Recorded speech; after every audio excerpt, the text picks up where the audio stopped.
So the quotient property of square roots, we've more or less already referenced this. I did it on the homework from Monday night. I worked one where I kind of used this property, and then today when I was working the homework problems, I kind of used this property. So we should have a basic idea of what's going on. And it basically just says, if I have a quotient of square roots, like one square root over another square root, I can write that as one big square root, or I can go the other way. The ones that we saw previously from the homework, I had a square root that was like this, where it was the square root of a fraction, and then I split it into two.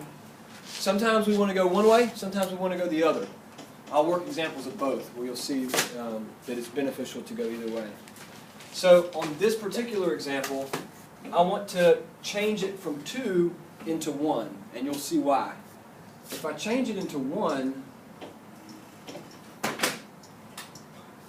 I have 56 divided by 7. What is 56 divided by 7? 8.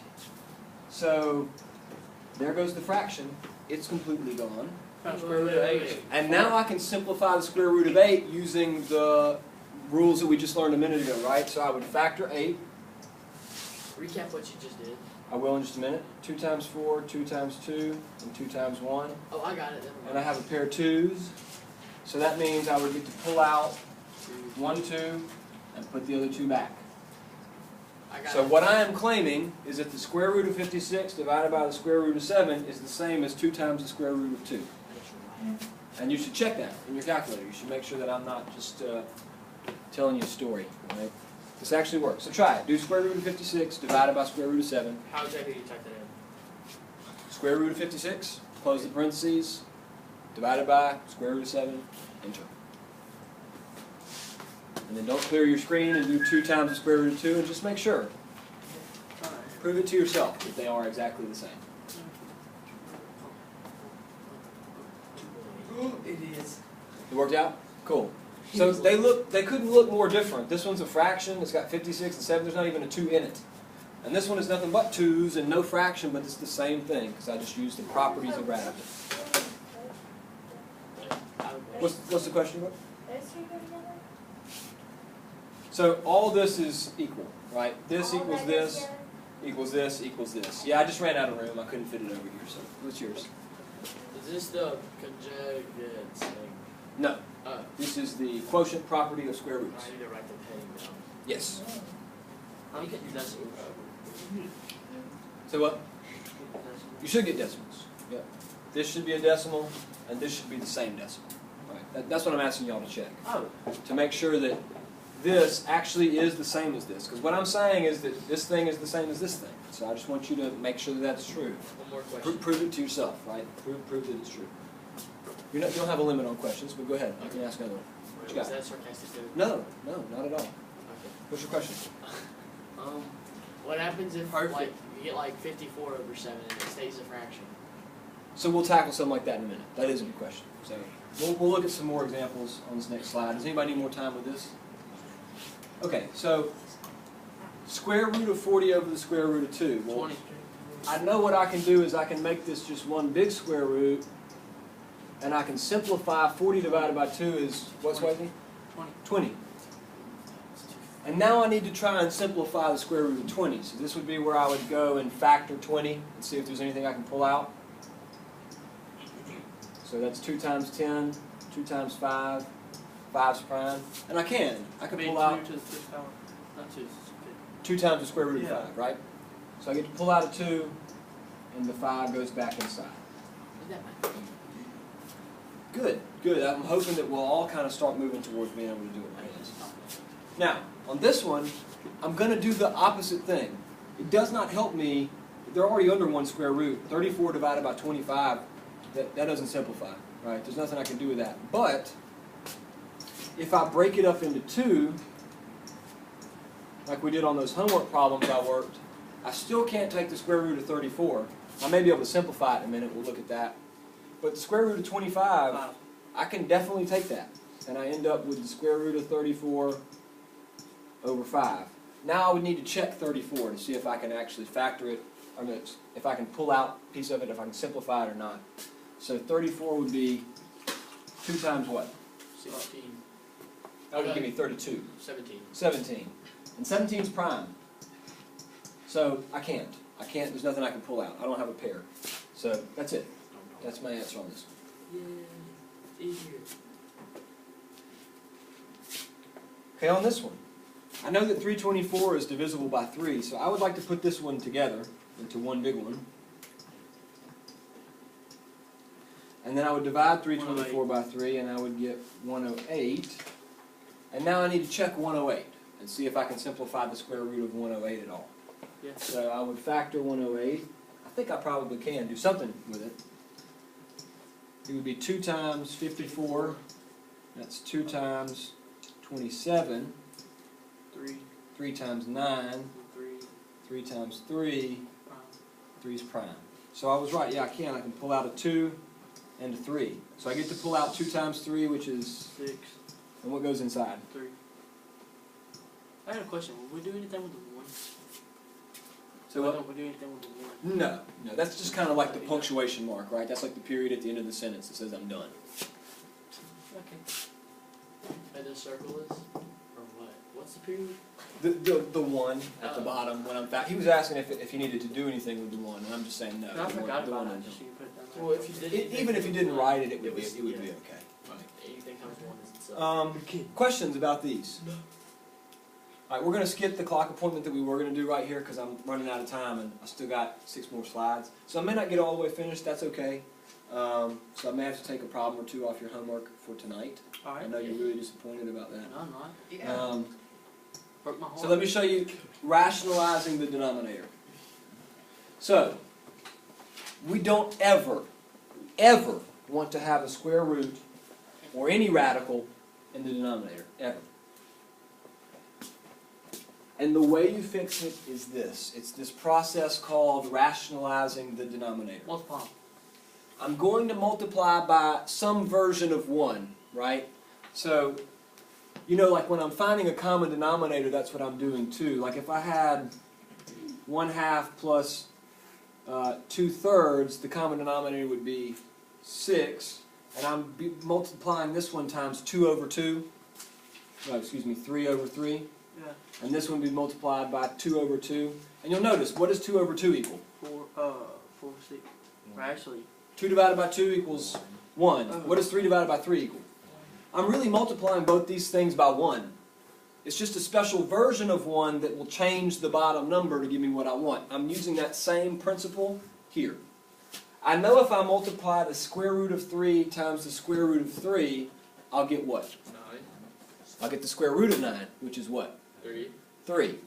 So anytime you multiply a square root times the same square root, It's going to equal you just get the number, right? If I did the square root of 5 times the square root of 5, for example, I'd get the square root of 25, but that just equals 5. So square root of 5 times square root of 5 just gives me 5. Square root of 2 times square root of 2 equals the square root of 4, but that's just 2, right? So I know if I multiply the bottom times the square root of 3, I'm going to get a 3, no square root sign, which is what I wanted. But I can't just multiply the bottom, because then I'd be changing the number. You have to do it to the top. So I have to multiply the top too. and it gives you 15. So on the top, I get the square root of 5 times 3, which is what? 15. And on the bottom, the square root of 3 times the square root of 3 gives That'll me, equal 5. Oh, that'll equal 3, but... this equals 3. And then I would want to check to see if I could simplify 15. We'll check it really quick. This one doesn't simplify, right? 15 is just 3 times 5. 3.87. And so that's it. That's rationalizing the denominator. What? And I'm going to work several, I have time to work several more You can before the simplify that, though. That's not square root of 15? No, so I see what you're saying. Yeah. If this had been in the square root, because you're saying 15 is divisible by 3, right? But notice, this one's in a square root and this one's not. Right? That, if I had this, Swayze, I'm glad you brought that up. If I had this, then I would do 15 divided by 3 and I would get the square root of 5. Because they're both in a square root, so that makes them like terms, sort of. And so I can actually do that division. But here, this one's in a square root, this one's not, so I can't do any operation with that 15 and that 3. Can I copy this down super quick? Yes. I'm glad you asked that, Swayze. That's an excellent question.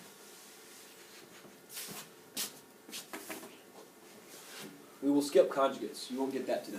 We're just not going to have time. Oh, It'll be the first that thing I word do. don't even Yes, sir. sound. How'd you get fun. The 3 on the top, on the fraction.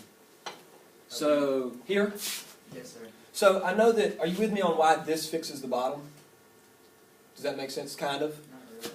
So remember that my product property says that I'm allowed to write this like that, right? That was the first property we talked about. And then what's 3 times 3? 9. So I end up with the square root of 9, but the square root of 9 is what? 3. 3. So that's why the square root of 3 times the square root of 3, it gets rid of the radical because it ends up just being 3. But I can't just multiply the bottom times something and not multiply the top because then I change the number, right? So square root of 3 divided by square root of 3, what does this fraction actually equal? 1. Right, so I'm not changing it because I'm really multiplying by 1, just a special version of 1 that accomplishes something that I want to accomplish, which is getting rid of the square root. You're psyching it. Other questions? Yeah. How did you get, like... Alright, when you did the square root of 5 times the square root of 5 over there, you got the square root of 25, which is 5. Yep. But how did you end up with 15? So on the top, I had square root of 5 times square root of 3. Since they're not the same square root, I can't use this principle where it's square root of 5 times square root of 5 equals 5, but these aren't the same number, right? Why is the square root of 3 on top? So why do I have this square root of 3? Same reason I just told Nathan, right? I know that I need to multiply the bottom times square root of 3 to get the square root to go away, and I can't just multiply the bottom by something and not multiply the top. If I did that, I'd change the number, right? This, I'm really multiplying by 1, so I'm not changing it. Let me work a couple more. So, square root of 7 over square root of 12. I would like to get rid of the square root of 12 on the bottom. So I can multiply it times 12. square root of 12. And that'll just give me 12. But I can't just multiply the bottom because then I'm changing it. It won't be worth the same. So I have to multiply the top times the same thing. So on the top, it's still in the square root. 7 times 12 is what? 84. Good. On the bottom, square root of 12 times square root of 12 just equals 12. Now I would want to check 84 to see if I can factor it. See if I can simplify it any further. Let's factor it here. And I can. You're going to find out that I can. I thought you Yes. had to, when you multiply the square root on the bottom times the 12, you had to get like, oh, never mind, I got it. You So- converted it back. So this would actually equal the square root of 144. And then you just And then I take the square root of 144, and that's 12. So Right? basically just keep the same thing the whole time. Exactly. So let's factor 84. 2 times 42, 2 times 21, 3 times 7, 7 prime. So I have a 2 that I can pull out. You're going to see that this actually lets me do something else. I can simplify this even further after I do this. What goes on the inside? 21. 21. Now, 2 over 12. Does that fraction simplify? Yep. To be what?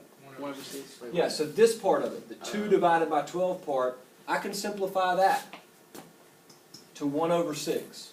I'm not going to write the 1. I don't need to write 1 times the square root of 21. It's automatically 1 times the square root of 21, whether I write the 1 or not. And on the bottom, it's going to be 6. If you typed in any of these things, separated by the equal sign, in the calculator, they will all give you the exact same decimal, every single one of them. This is the same as this, is the same as this, is the same as this. They are all the same. Pretty easy. Okay, what do you think I should do first on this one? multiply by 5. So, I could multiply by the square root of 5. That would totally work. There would be nothing wrong. But I would be making extra work for myself. Divide. Yeah, what would be better on this one, if I'm thinking, is to do it like this. Yeah. And then just do 50 divided by 5, and I get the square root of 10. Well, I know that 10 is 2 times 5, so I'm not going to be able to simplify the square root of 10, and I'm done. So I included this example for the specific reason of telling you that there would have been absolutely nothing wrong with me working this like this. Square root of 5 times square root of 5 would be 5.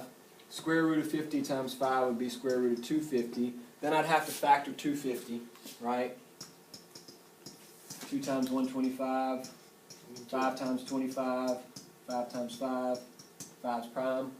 Then I could pull out a 5, so I would get to pull out 5, and I have to put back the square root of 10, and these 5's would cancel. But that's a lot more work than the first way I did it, right? So basically, when the top is, it would be divided by the bottom. It's Yeah, just the answer. good, Nick. If these are divisible, divide it first, right? Before you do this process of rationalizing. Because this was like 2 steps and this was 5, right? So if you're paying attention, you can save yourself some work, but this always works.